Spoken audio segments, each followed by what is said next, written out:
My parents told me my twin brother died in an accident when we were 7. Yesterday, I found a medical report that said patient shows signs of split personality after trauma, with my father's signature. The accident happened on a rainy Tuesday in October. I remember fragments, the screech of brakes, broken glass everywhere, the smell of gasoline mixing with wet asphalt. What I don't remember is my brother dying. What I don't remember is the funeral everyone keeps telling me about. What I don't remember is saying goodbye. For 23 years, I've lived with this hollow feeling in my chest, like someone carved out a piece of me and left it empty. My parents would get this distant look whenever I brought up memories of us playing together, building forts in the backyard, or staying up late whispering secrets under our shared blanket. They'd change the subject, suggest I focus on the present, remind me that grief takes different forms for everyone. But yesterday changed everything. I was helping my dad clean out the attic for the estate sale. Mom passed 2 months ago from cancer, and Dad's moving to a smaller place across town. Between dusty Christmas decorations and boxes of old photo albums, I found a metal filing cabinet pushed way back in the corner. The lock was rusted through, and when I pried it open, dozens of manila folders spilled across the wooden floor. Most were boring: tax documents, insurance papers, warranty information for appliances we threw away years ago. But one folder was different, thicker, newer. When I opened it, my hands started shaking. Medical reports, dozens of them, all with my name at the top, but detailing treatments and conditions I'd never heard of. Psychiatric evaluations, medication schedules, progress notes spanning decades. And there, in black and white, a diagnosis that made my blood run cold: dissociative identity disorder with acute trauma-induced fragmentation. The signature at the bottom belonged to my father. I sat there on the dusty attic floor, reading report after report about a patient, me, who exhibited severe personality splitting following a traumatic incident. Notes about a secondary identity that emerged after the accident, how this identity believed itself to be the patient's deceased twin brother. Detailed logs of medication regimens designed to suppress what they called intrusive personality episodes. 23 years of my life suddenly made sense in the most horrible way possible. The reports detailed everything. How after the accident, I would wake up confused, asking where my brother was, insisting he was just here a minute ago. How I would find toys moved around my room, drawings I didn't remember making, food missing from the kitchen. My parents documented every incident, every moment when what they called this secondary personality would surface. Reading these files felt like watching my entire childhood through a different lens. All those times my parents would exchange worried glances when I mentioned playing with my brother the day before. All those mornings when I'd wake up exhausted, like I'd been running in my sleep. All those moments when I'd catch my reflection in windows and feel like someone else was looking back. But the most disturbing part was the medication log. Pages and pages of prescriptions, dosages carefully calibrated to keep me sedated just enough to suppress what the reports called personality integration attempts. My morning vitamins weren't vitamins at all. The bedtime milk Mom insisted on until I was 16 wasn't just a comfort ritual. Every day for over a decade, they were drugging me to keep half of myself buried. I confronted my father that same evening. He was in the kitchen, methodically washing dishes, when I dropped the file folder on the counter next to him. The sound of papers scattering made him freeze, his hands still submerged in soapy water. He didn't deny it, didn't try to explain it away or gasp at me about invasion of privacy. He just stood there, staring down at the evidence of what they'd done, and began to cry. Not the quiet, dignified tears of a man processing grief, but the raw, desperate sobs of someone whose worst secret had finally been exposed. Through his breakdown, pieces of the real story emerged. The accident hadn't killed my brother, it had nearly killed us both. We'd been in the back seat of the car when a drunk driver ran a red light and slammed into us at 40 miles per hour. I'd been unconscious for 3 days. When I woke up, I kept asking for my brother, but he wasn't there. Except he was. According to my father, something had happened during those 3 days of unconsciousness. Some kind of psychological merger that the doctors couldn't fully explain. My brother's consciousness, his memories, his entire sense of self had somehow become integrated with mine. Not as a separate person, but as a part of me I couldn't access. The medical team my father assembled decided the best course of action was to suppress this secondary identity entirely. They convinced my parents that trying to maintain the illusion of 2 separate children would be too traumatic, too confusing. Better to let one personality dominate and medicate away the other. So they told everyone my brother had died in the accident. Held a funeral with an empty casket. created an entire mythology around my grief and loss. And for 16 years, they fed me drugs designed to keep my brother's consciousness locked away in the deepest corners of my mind. Update 1. The worst part about learning the truth wasn't the betrayal or the lies or even the years of forced medication. It was the realization that I'd been feeling incomplete my entire life because I literally was incomplete. Every moment of loneliness, every sense that something fundamental was missing from my existence, every night I'd lie awake feeling like half of me was somewhere else. It was all real. After confronting my father, I stopped taking the medication he'd been secretly adding to my food. He'd switched from the heavy-duty psychiatric drugs to something milder over the years, but even those milder suppressants had been keeping my brother dormant. Within 3 days of going clean, everything changed. It started with dreams that were too vivid, too detailed to be my own memories. Playing in a sandbox I'd never seen before, learning to ride a bike in a park across town, conversations with kids whose faces I recognized but couldn't place. Then came the physical symptoms, waking up with scratches I didn't remember getting, finding notes written in handwriting that looked like mine but felt foreign. By the end of the first week, I was losing time. Not in a dramatic, Hollywood way where I'd black out for hours and wake up in strange places. It was subtler than that. I'd be reading a book and realize I'd somehow gotten through 20 pages with no memory of the content. I'd start cooking dinner and find myself standing in front of a fully prepared meal, seasoned with spices I never use. I'd go to bed with a messy apartment and wake up to find everything organized in a way that made perfect sense but wasn't how I usually arranged things. The breakthrough came during the second week, when I was shaving in the bathroom mirror. As I raised the razor to my face, my reflection smiled back at me, a genuine, warm smile that I definitely wasn't making. My hand froze halfway to my cheek as I watched my own face express emotions I wasn't feeling. That's when I heard it. Not a voice exactly, more like a thought that wasn't quite my own. Finally, you're listening. The rational part of my mind wanted to dismiss it as stress-induced psychosis. Too much information, too much trauma, too much upheaval in too short a time. But the rational part of my mind had been wrong about everything else in my life, so I decided to trust the irrational part for once. I started leaving notes for myself before bed, asking questions, trying to establish some kind of communication. The answers would appear by morning, written in my handwriting, but with subtle differences. Slightly more pressure on certain letters, different spacing between words, a tendency to cross T's higher than I usually do. Through these notes, I learned that my brother had been conscious this entire time. Aware but unable to control anything, watching our shared life unfold from behind a pharmaceutical haze. He remembered everything. Every birthday party where people awkwardly avoided mentioning him. Every family photo where I stood alone in spots clearly meant for 2 children. Every moment our parents shared guilty looks when I'd mentioned feeling like something was missing. The anger he'd built up over 23 years of forced dormancy was overwhelming.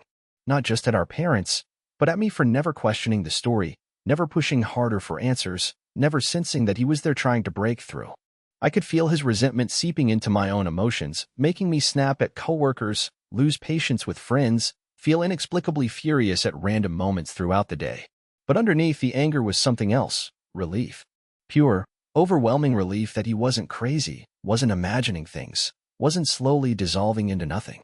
For over 2 decades, he'd been convinced he was disappearing completely, losing pieces of himself every day until eventually nothing would be left.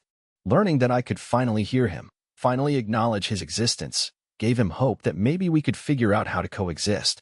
The notes between us became longer, more detailed.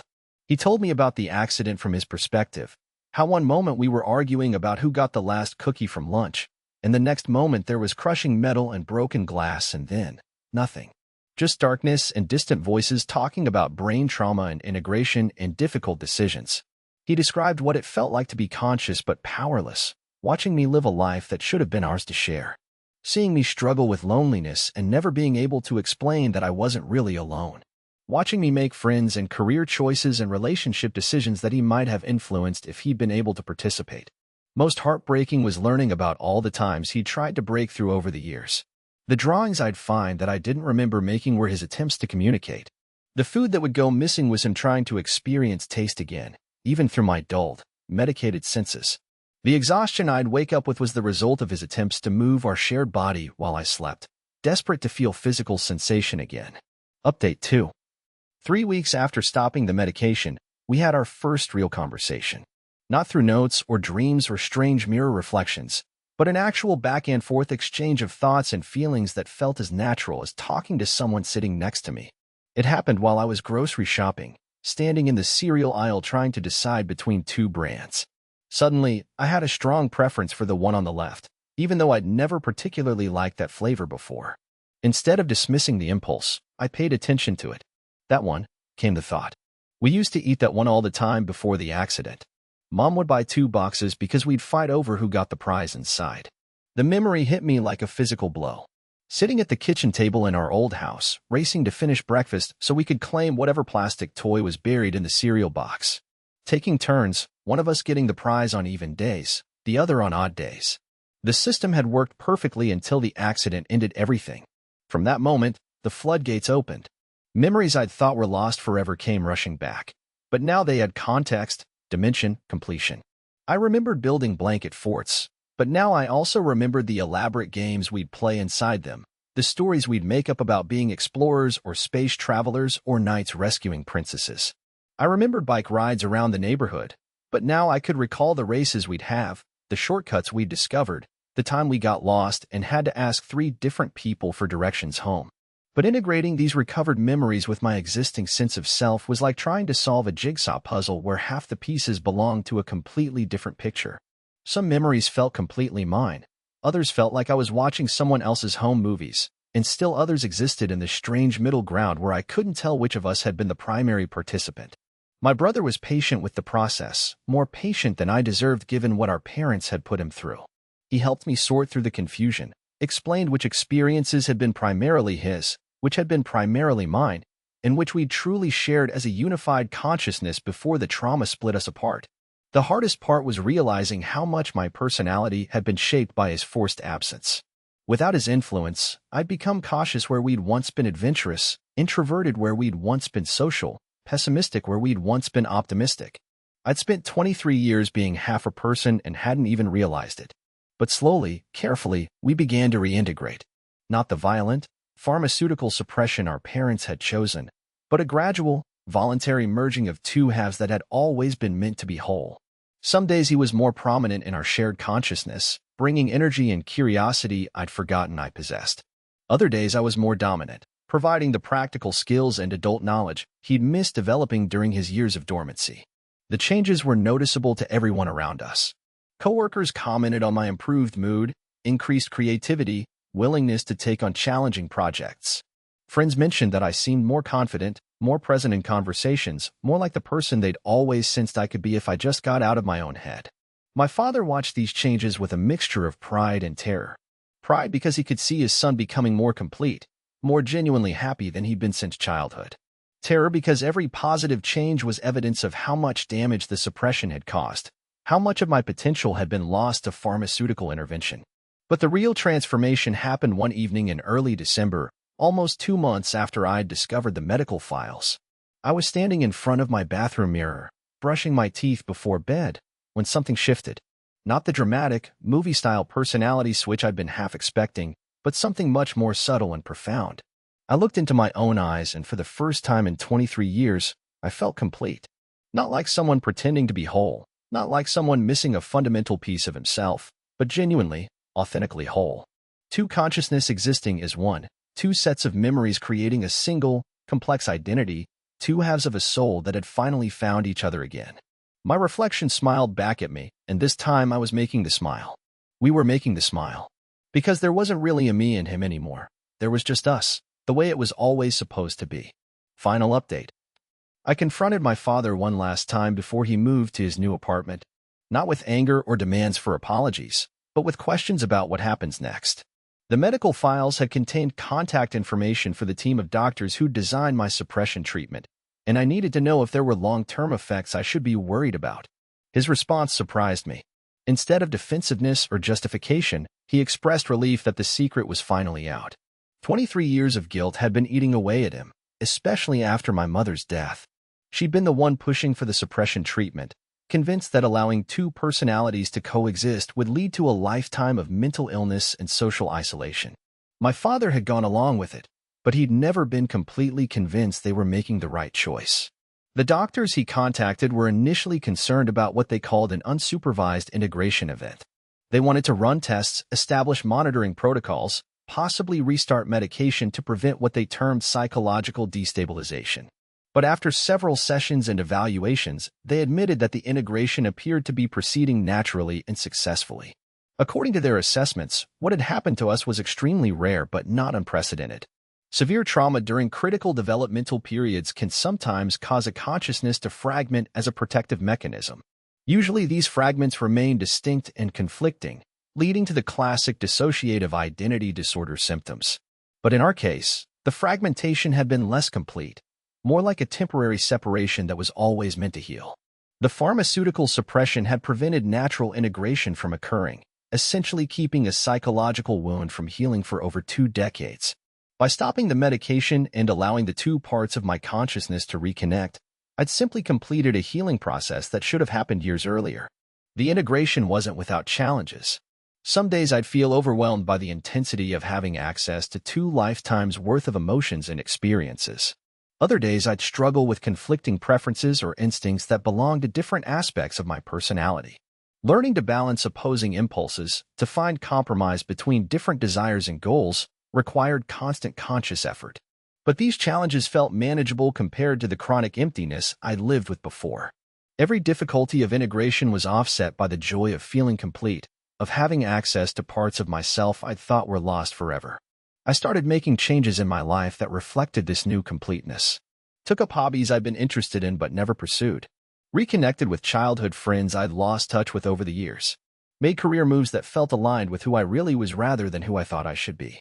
Most importantly, I began to understand what healthy relationships could look like when you're operating from a place of wholeness rather than trying to find someone else to fill the gaps in your personality. For the first time in my adult life, I felt capable of genuine intimacy because I wasn't desperately seeking someone to complete me. The process took almost a full year. 12 months of careful integration, of learning to be whole again, of discovering who we were when we were allowed to exist as a unified person. And throughout that entire process, I never felt alone. How could I? My brother had always been there, waiting patiently for me to find him again. Looking back now, I can see that every moment of loneliness, every sense of incompleteness, every feeling that something fundamental was missing from my life was actually my consciousness trying to tell me the truth. The hollowness wasn't depression or anxiety or any of the other explanations I'd been given over the years. It was the recognition that half of me was being held prisoner by people who thought they were protecting me. My parents made their choice based on fear and limited understanding of trauma psychology. They thought they were giving me the best possible chance at a normal life by eliminating the complications of a fractured identity. Instead, they condemned me to 23 years of feeling like a stranger in my own life. But I don't stay angry about it anymore. Anger requires energy that I'd rather spend on living fully, on making up for lost time, on experiencing everything my complete self is capable of feeling and achieving. My brother agrees with this approach, perhaps because he's already spent too many years consumed by justified rage. Sometimes people ask if I miss being a twin, if integration means I've lost something precious that can never be replaced. The question always makes me smile because it comes from a fundamental misunderstanding of what happened to us. I didn't lose a twin brother. I found the other half of myself. We were never meant to be 2 separate people. The accident didn't kill my brother and leave me to grieve his loss. The accident split one person into 2 fragments, and then medical intervention prevented those fragments from healing back together. Integration didn't eliminate my twin. It restored the unified person we'd always been meant to become. The 7-year-old boy who went into that car accident was already a complete person with a complex, multifaceted personality. The trauma temporarily fractured that personality into 2 distinct aspects, but underneath the separation, we were always the same person. Integration simply allowed all aspects of that person to function together again instead of being artificially separated. This is who I was supposed to be all along. This is who I would have been if the accident had never happened, or if it had happened but been allowed to heal naturally. Every day I spend living as my complete self feels like coming home to a house I'd been locked out of for decades. The medical files are still in a box in my closet. Someday I might donate them to research, help other families facing similar situations make better informed decisions. Or maybe I'll simply keep them as a reminder of how much damage can be done when fear overrides compassion, when the desire to protect someone prevents you from seeing what they actually need. For now, though, I'm focused on the future rather than the past, on building a life that makes room for all aspects of who I am, on relationships that don't require me to hide or suppress fundamental parts of my personality, on work that engages the full range of my interests and abilities, on experiences that would have been impossible when I was operating at half capacity. I'm 30 years old, and for the first time in over 2 decades, I'm living as a complete person. Some people might see that as a tragedy, all those years lost, all that potential unrealized, all the experiences I can never recover. But I see it as a miracle that I found my way back to wholeness at all. Every morning when I look in the mirror, I see someone I recognize completely. Not just the face I've worn my entire life, but the person behind the face, the consciousness looking back at me, the unified self that encompasses everything I am and everything I've always been. My reflection doesn't surprise me anymore. Doesn't smile when I'm not smiling or show emotions I'm not feeling. Because now when I smile, we're smiling. When I feel happy or sad or confused or excited, we're feeling it together. The way it was always supposed to be. The way it finally is.